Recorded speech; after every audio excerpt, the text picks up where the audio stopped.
Ito na, alamin natin po kung ano ang lagay ng ating traffic at anong nangyari dyan. Superradyo Ito na. DZWB Flash Report! Asan niya po natin si Mr. Robin Ignacio, Assistant Vice President ng NLEX for Traffic Operations ng NLEX. Mr. Ignacio, magandang umaga po. Hello. Mr. Ignacio, hello. Hello. Good morning. Good morning po. Opo. Hello po. Opo, narinig namin kayo. Kumusta po dyan at yung tumagilid po na sasakyan dyan sa lugar na yan? Sa may kawayan Opo, pala yan. meron po tayong self-accident, single road crash, single vehicle road crash. Nangyari po dito sa may Kawayan area, northbound direction. Ang dahilan po ay apparently may nag-cut na bus sa kanyang harapan. So, kinabig po niyang pakaliwa at yun po na out of balance po yung sasakyan at nag-left side down po. Meron po tayong minor injuries na dalawa, yung driver at yung pasahero niya, pero agad-agad naman po ito na respondihan po ng aming ambulansya at saka yung team naman namin, na-clear po ito ng past 6 a.m. Pero sa dami po ngayon ng sasakyan dahil rush hour po, Opo. meron po tayong slow-moving traffic po na mahigit 4 kilometers actually. Ganun po kabilis nag-build up yung traffic po natin. Pero sa area. wala na yung sasakyan po na involved sa aksidente, wala na. Wala na po sir, Natabi na na. po ito. Natabi na po. Pero ang traffic po ngayon ay medyo mahaba dahil sa, siyempre, ganun po. Medyo mahaba po pero in-expect natin na in another few minutes po, bibilis na po yung dalo ng traffic natin dahil open na po lahat yung lanes natin. Opo. Mula saan po ang naging traffic, Mr. Ignacio, at hanggang ngayon? Opo, mula po may Kawayan towards Paso de Blas po yung tail end po niya. Opo. Around 4 kilometers po tayo. Pero lumuluwag-luwag na po ngayon. Lumuluwag-luwag na. Yes sir. Okay. Luluwag na po ito sir dahil bumibilis na yung takbuhan ng ating traffic ngayon. Okay, sige po. Salamat po, Mr. Ignacio. Thank you. Salamat po, magandang umaga po. Opo, Mr. Robin Ignacio, Assistant Vice President for Traffic Operations ng NLEX. Yan po naman ang ating Superradyo DZWB Flash Report! alas 6:53 na po ng umaga. Radyo na TV, palabanan ng fake news, dapat totoo. Pero bago po yan, narito muna ang mahalagang flash report. Superradyo DZWB Flash Report! Mungkahing palawigin ang validity ng mga bagong rehistrong sasakyan. Inisyal nang inaprubahan ni Pangulong Bongbong Marcos. Flash report, hatid ni Tuesday New Tuesday. Initial na inaprubahan ni Pangulong Ferdinand Marcos Jr. na palawigin sa 5 taon ang validity ng registration ng mga bagong sasakyan mula sa kasalukuyang 3 taon na validity. Sa press briefing sa Malacanang, sinabi ni Palace Press Officer at Presidential Communications Office Undersecretary Attorney Claire Castro na initially approved ng Pangulo ang mungkahing ito na iprinisinta ni Department of Transportation Acting Secretary Giovanni Lopez sa ginanap na pulong kasama ang Pangulo kaninang umaga sa Malacanang.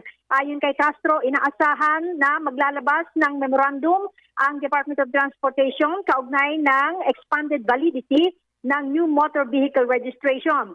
Samantala sa nasabing pulong ay nilatag din ni Lopez ang ilang update sa mga programa at proyekto na layong pag-aanin ang pagbiyahe ng publiko. Kabilang dito ang rehabilitasyon ng train facilities ng MRT3 Quezon Avenue Station, pagpapatupad ng cashless payment sa MRT3 at ang paglulunsad ng cashless payment system sa LRT1 at LRT2. Gayon din ang pag-aayos o pagsasaayos sa iba pang dalian trains para magamit sa MRT3. Pinatitiyak naman ni Pangulong Marcos na mananatiling prioridad ang kaligtasan at kapakanan ng mga commuter o mga pasahero sa pamamagitan ng malinis at maayos na mga pasilidad at maaasahang train system. Ako si Tuesday Avenue ng GMA Super Radio DZWB, dapat totoo. Maraming salamat, Tuesday New. Superradyo DZWB Flash Report!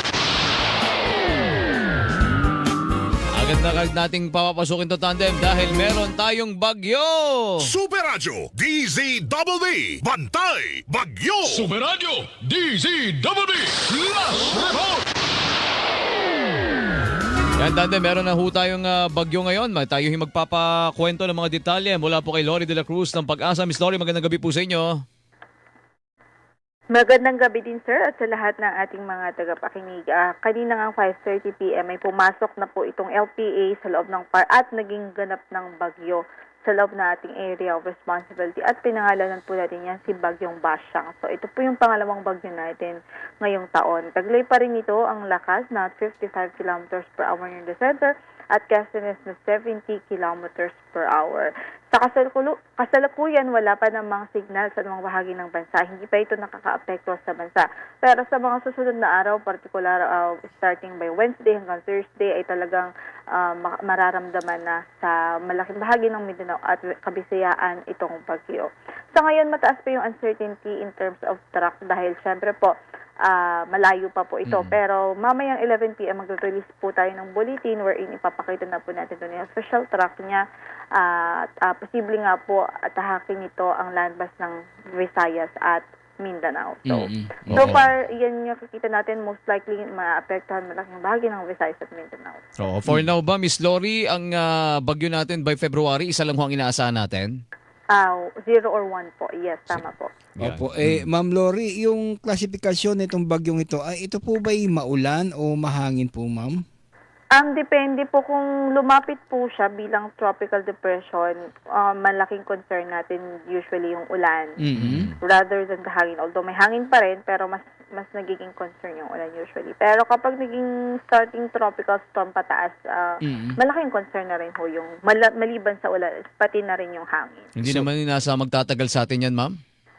Well, ilang araw din po ito, sir. Actually, dahil babaybay niya like for 24 to 36 hours yung Mindanao at Visayan, and then may Palawan pa tayo natatamaan. Opo. So, by Thursday po or Friday, may storm signal na po tayo, ma'am? Most likely even Wednesday or Wednesday. Tuesday Wednesday, tomorrow. Okay. Most likely. Alright. Maraming salamat, Miss Lori. Okay po. Yan, Karating in Tandem, si Lori de la Cruz ng Pag-asa, nagbigay po sa update sa bagyong Basyang. Super Radio DZBB Bantay Bagyo. Super Radio DZBB Last Report. Yung lokasyon po ng lumubog na barko sa Basilan, natukoy na. Carlo Mateo Caloy.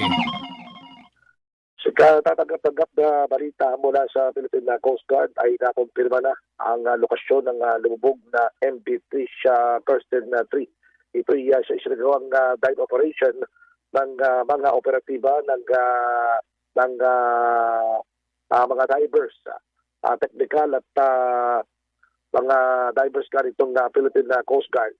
At ito ay sa vicinity ng Balok-Balok Island sa Basilan. Ayon kay Philippine Coast Guard Technical Diving Group Supervisor Commander Cheska Hamorol, ang barko ay nasa bahagi ng ang lokasyon ng east-west orientation itong Balok-Balok Island. At dahil nga rito ay magkakaroon na ng mga pagpaplano kung paano ang gagawing pagsisid sa lalong madaling panahon upang ipagpatuloy ang search and rescue operation.